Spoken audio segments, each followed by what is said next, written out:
આંધળો હોય છે, જોકે તેની ગંભીરતા ક્યારેક કેટલાય લોકો માટે અતિ ગંભીર પરિણામ આપનાર બની રહે છે. કંઈક આવું જ બન્યું છે સાબરકાંઠાના ઈડરના જાદર પોલીસ સ્ટેશન વિસ્તારમાં.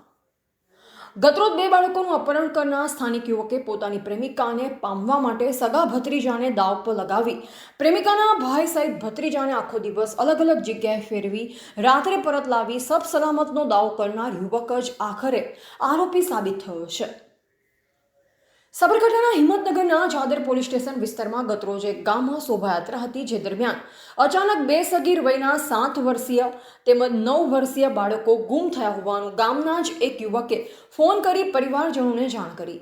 તેમજ જાદર વિસ્તારથી ખેડબ્રહ્મા તરફ પ્રજાને બાઇક ચાલકે બાળકનું અપહરણ કર્યું છે તેમ કહી પોતે પીછો કરી હોવાનું જણાવ્યું. જોકે આ વાત જાદર પોલીસ સ્ટેશને પહોંચતા સાબરકાંઠા જિલ્લા પોલીસે તાત્કાલિક ધોરણે નાકાબંધી કરી વધુ તપાસ હાથ ધરી. સાથોસાથ સીસીટીવી સર્વેલન્સ સહિત ખાનગી બાતમીદારો કામે લગાડ્યા હતા.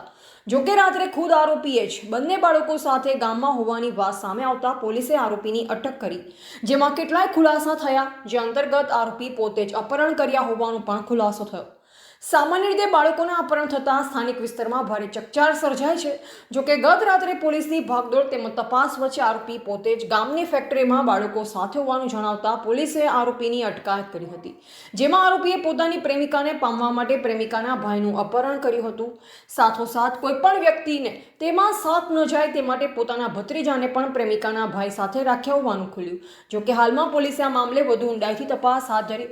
સાથોસાથ સીસીટીવી સર્વેલન્સ સહિત બાતમીદારો પાસે વધુ માહિતી બહાર લાવવાનો પ્રયાસ હાથ ધર્યો. જો કે આવનાર સમયમાં એક તરફ પોતાના પ્રેમને પામવા માટે અપહરણનો સહારો લેનાર આવા યુવકો સામે ઠોસ કાર્યવાહીની જરૂરિયાત છે, જેથી આવા સમયમાં કોઈ પણ વ્યક્તિ ગુનાહિત કૃત્ય ન કરી શકે. એવા રાજકમલસિંહ પરમાર, ભારતની અસ્મિતા, સાબરકાંઠા. ગઈકાલે સાંજે જાદર પોલીસ સ્ટેશન વિસ્તારના આરસોડિયા ગામમાં 2 બાળકો જેની ઉંમર 7 વર્ષ અને 9 વર્ષ છે એમના એક અપહરણનો બનાવ બન્યો હતો. એમાં હકીકત એવી છે, કંટ્રોલ રૂમથી અમને 8:30 વાગ્યાના અરસામાં એક મેસેજ મળેલો હતો કે આ 2 બાળકોનું અપહરણ થયેલું છે. એમાં 2 બાઇકનું વર્ણન કરવામાં આવેલું હતું, જેના આધારે અમે તાત્કાલિક અત્રેના જિલ્લામાં તથા આસપાસના જિલ્લામાં નાકાબંધીનો મેસેજ પાસ કરેલો હતો. અમારી તમામ પોલીસ સ્ટેશનની ટીમો વાહન ચેકિંગમાં લાગી ગયેલી હતી.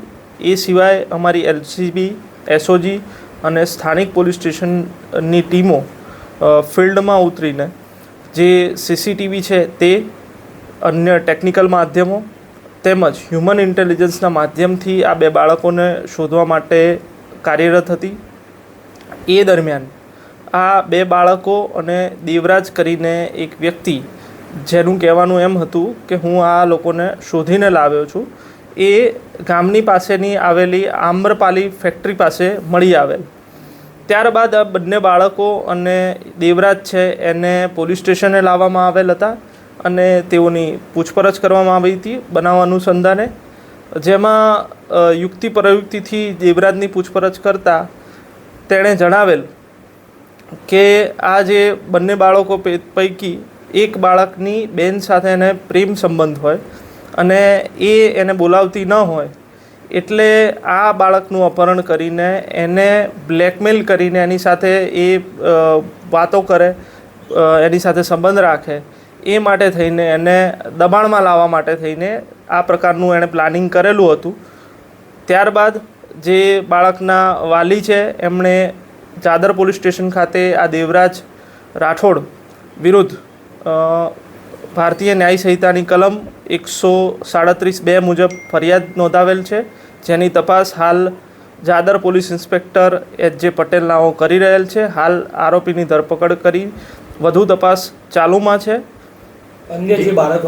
અન્ય જે બાળક છે જેની ઉંમર વધારે છે, 9 વર્ષ છે, એ બાળકનો સગો ભત્રીજો, એ જે દેવરાજ છે એનો સગો ભત્રીજો થાય છે અને એને સાથે રાખવાનું કારણ એ હતું કે તે જો આને લઈ જાય તો દેવરાજ ઉપર કોઈ શકવેમ ના કરે, કારણ કે એના ઘરનું પણ એક બાળક આમાં ગુમ થયેલું હતું. દેવરાજનું મૂળ કામ છે એ ડીજેમાં ઓપરેટર તરીકે કામ કરી રહેલ છે.